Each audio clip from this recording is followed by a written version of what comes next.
Afin de réaliser une crème diplomate pralinée, pour la première étape, nous avons besoin de lait entier, de jaune d'œuf, de sucre semoule, de poudre à crème, de praliné et de gélatine. La crème diplomate est une crème dérivée constituée de crème pâtissière collée à la gélatine dans laquelle on incorporera de la crème fouettée. Commencez par réhydrater la gélatine dans de l'eau froide avant de démarrer la recette. C'est en effet un critère à ne pas négliger car il est important que celle-ci se réhydrate. Chauffez le lait et le praliné de façon à bien le dissoudre dans le lait. A noter qu'on pourrait intégrer le praliné à la fin de la réalisation de la crème pâtissière, mais avec cette technique, on est sûr d'obtenir une crème parfaitement homogène et d'avoir le praliné bien dissous dans le lait. En effet, il peut arriver que certains pralinés soient pris en bloc et se répartissent mal dans les préparations, mais avec l'intégration directe dans le lait, il n'y a aucun problème. Pendant que le lait chauffe, mélangez les jaunes d'œufs avec le sucre semoule. Veillez à mélanger les éléments immédiatement, sous peine de voir les jaunes d'œufs former de petits grains. On dit alors que le sucre a cuit les jaunes. Plus précisément, le sucre, en contact avec les phospholipides contenus dans les jaunes d'œufs, provoque une réaction qui génère de la chaleur et suffit pour provoquer une petite coagulation.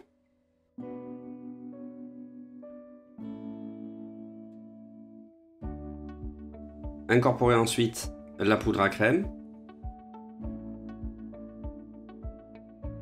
La poudre à crème, qui est un amidon de maïs, additionné d'un colorant jaune et d'un peu d'arôme vanille.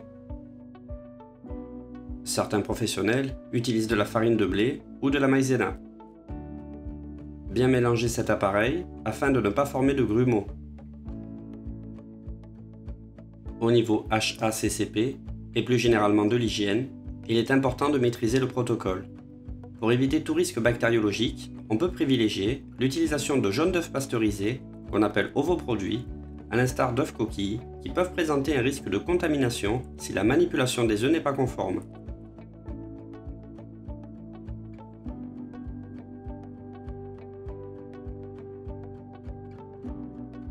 Une fois le lait bien chaud, transvasez une partie de celui-ci sur l'appareil en effectuant le mélange hors du feu pour éviter tout risque de brûlure ou d'épaississement prématuré.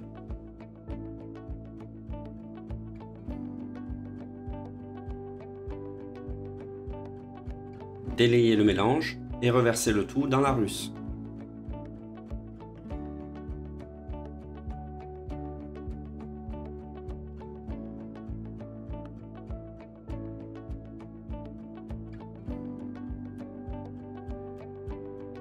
Cuire la crème sur le feu qui va s'épaissir en s'approchant de l'ébullition. En effet, ce n'est que vers l'ébullition que l'amidon contenu dans la poudre à crème commence à effectuer son travail et apporte la consistance si caractéristique de la crème.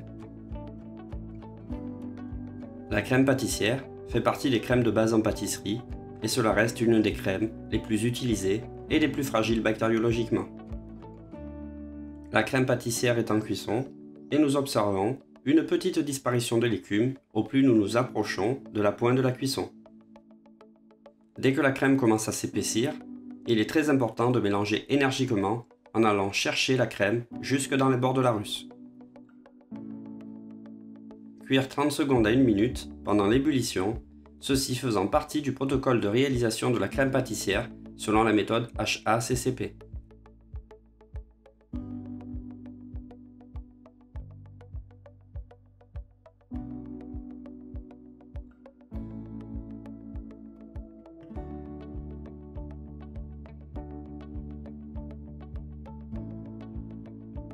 Essorez la gélatine et intégrez-la directement dans la crème une fois la cuisson de celle-ci réalisée.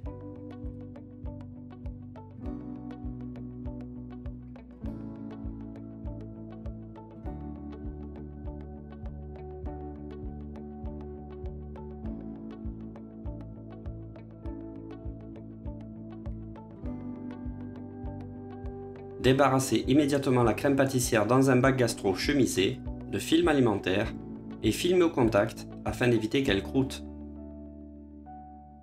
Une fois la crème conditionnée, il va être important de faire chuter sa température rapidement afin de ne pas développer de bactéries. Nous allons donc l'entreposer en cellule de refroidissement afin de faire chuter rapidement cette température. L'utilisation d'eau glacée ou d'un pasteurisateur sont également des solutions permettant de la faire refroidir rapidement.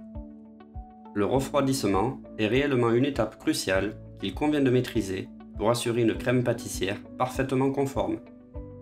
On va chercher ici à descendre jusqu'à une température entre 30 et 35 degrés, ce qui est plus haut qu'une crème diplomate classique. Toutefois, la présence de praliné et de crème fouettée en quantité plus importante nous préconise une intégration à plus haute température. Montez la crème fouettée au bec de façon mousseuse, de manière à faciliter son incorporation.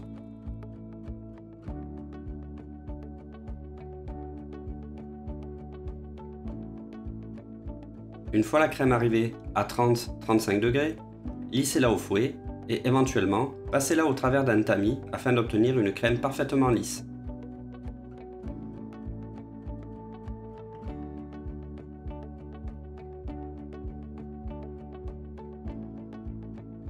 Incorporez la première partie de la crème fouettée dans la crème pâtissière collée.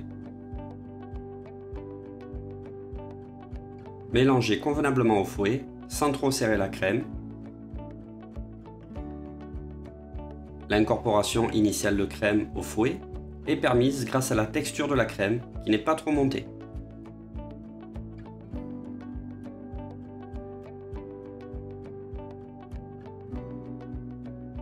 Intégrez la deuxième partie de crème fouettée.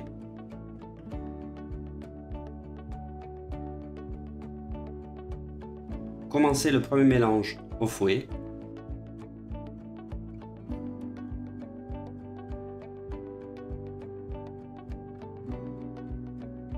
La crème contient de la gélatine, elle va donc donner une certaine tenue. Celle-ci se tiendra et il est important qu'elle se raffermisse au sein même d'un entremets ou d'un gâteau.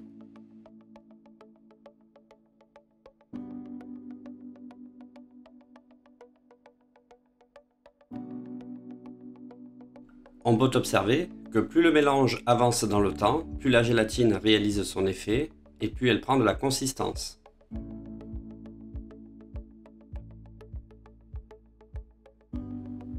Terminez le mélange en utilisant la maryse, ceci permettant de bien racler le bord et de ne pas donner trop de corps à la crème. Évitez de préparer ces crèmes à l'avance, de les stocker au frais et de les relisser avant utilisation, car la gélatine est sensible au réchauffement et à l'action mécanique qui lui fait perdre de son pouvoir. Une fois le mélange réalisé, utilisez immédiatement.